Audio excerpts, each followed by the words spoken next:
Hello, I'm Julian Northbrook from DoingEnglish.com. I've got a coaching call in exactly 5 minutes. This is going to have to be snappy. Let's talk about stress. Stress is a fascinating topic. When you are under stress, the body releases a hormone called cortisol.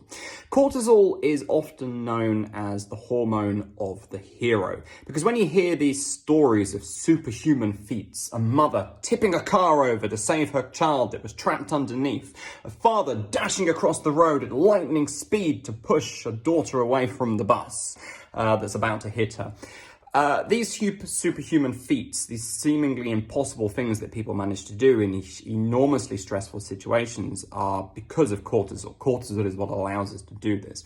Cortisol can also help us to improve in English much faster, and used effectively, stress is actually a very powerful tool in building fluency in the language fast. Indeed, in my Master English Fast Accelerator course, in week 7, we talk all about fluency building and how you can effectively use stress in the right kind of way to improve in the language fast. Now, I say in the right kind of way because what you also need to know is that cortisol is actually a poison. Cortisol is very bad for us, even though the body produces it. And if cortisol is constantly building up in your system and just left there without being burned off, it will poison you. It'll stop you from being able to sleep properly. It'll stop you from being able to focus. And long term, it'll really fuck you up. In extreme cases, it'll kill you. Stress is bad for us.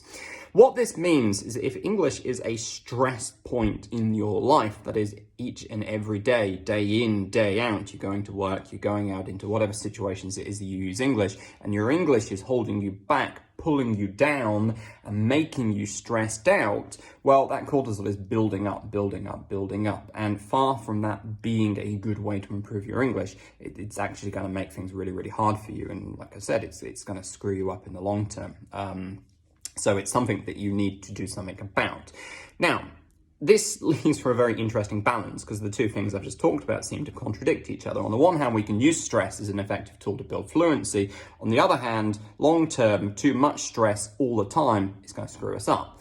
What do you do? Well, if you head over to DoingEnglish.com and sign up for my free daily emails designed to help you speak better English one day at a time, in the very first email, which is kind of an automated welcome email, I will send you a link to a free training that I have that teaches you the 5 key changes that you need to make to your English learning routine to see rapid progress. I also talk about the role of stress or intensity and how it can help you to build fluency, and I show you, well, basically what it says on the tin, how to improve your English so that it just becomes a non-stress point in your life. Right, this is me, Julian Northbrook. I'm off to do my coaching call. Speak to you soon. Bye-bye.